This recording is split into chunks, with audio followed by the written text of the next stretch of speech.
So I'm filming this on my phone right now. It's not gonna be the best quality, but I will send you the PowerPoint that I made through an email. I also wanted to say that I only learned how to use SPSS, not R, and I normally did that on campus.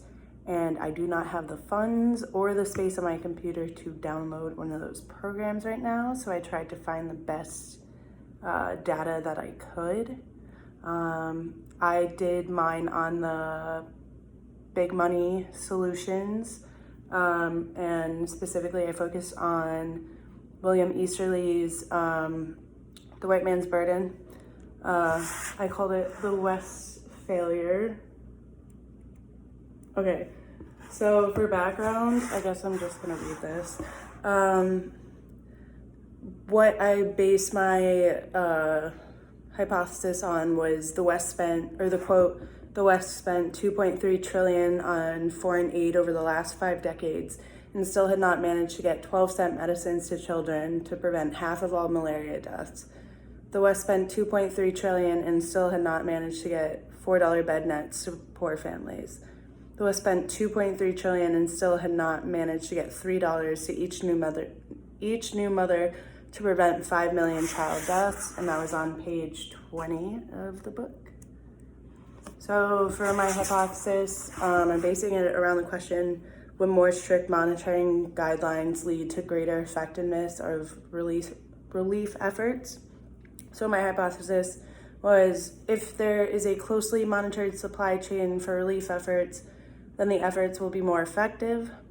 So my independent variable was the supply chain, so how it's going from the Western country to the country in need, and then their monitoring practices, so how exactly they make sure that it gets to the designated group. And then the dependent variable was the relief efforts actually achieving their process or their purpose, so if they actually got to the group or not. Basically, if it was successful. So for my case is Malawi. So in 2012, Western countries sent a total of $1.17 billion in aid efforts. The following year, corrupt officials took $30 million from the government. Foreign governments then gave less aid and then tried to keep it away from the government, rather giving it to like non-governmental organizations. So they chose a different channel of the relief efforts.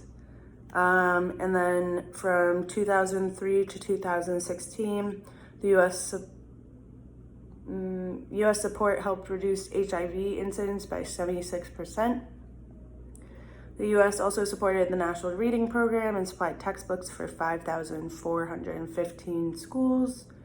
And then this is a case of where there was like a previous failure, and then they learned from their mistakes and altered the channels of aid.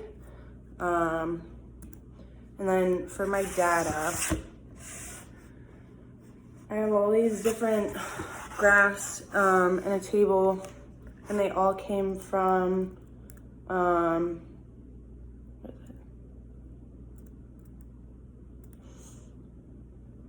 I don't know what the website is called, I'm sorry. But I linked it. So basically since 2006, income per capita, which is this red line, it's very hard to see. But after 2006, it started going up, and it kind of plateaued. Child mortality right here has been going down significantly for a very long time. Gross enrollment ratio right here at about 2006, it starts to go up again. And then for life expectancy at birth, at about 2006, it goes up very significantly.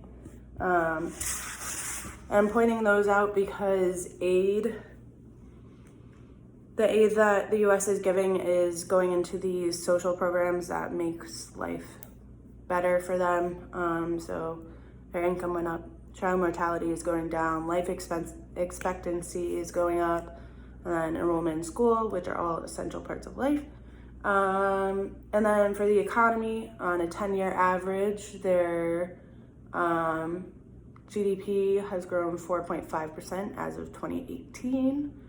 And then, so I also included the official development assistance that the country earns. From all donors, US and then net, it's over 1.5 billion, and it accounts for 24.1% of the income. So without all this aid, the country would not be where it is right now. So for my analysis, since 2006, the income per capita has gone up, infant mortality rates have continued to go down, life expectancy has skyrocketed, and enrollment in school has increased. There's been a 4.5% increase in GDP in the last 10 years, or on a 10-year average. The U.S. foreign aid has helped Malawi, even though there was a time when the government was very corrupt and interfered with the aid. They altered how they gave the aid and were successful in what they were trying to achieve. So all in all, my hypothesis was supported. If there is,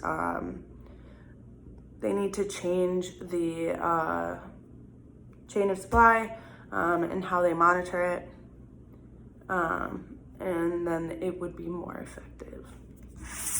I also included my sources, and I will send this to you again. Thank you.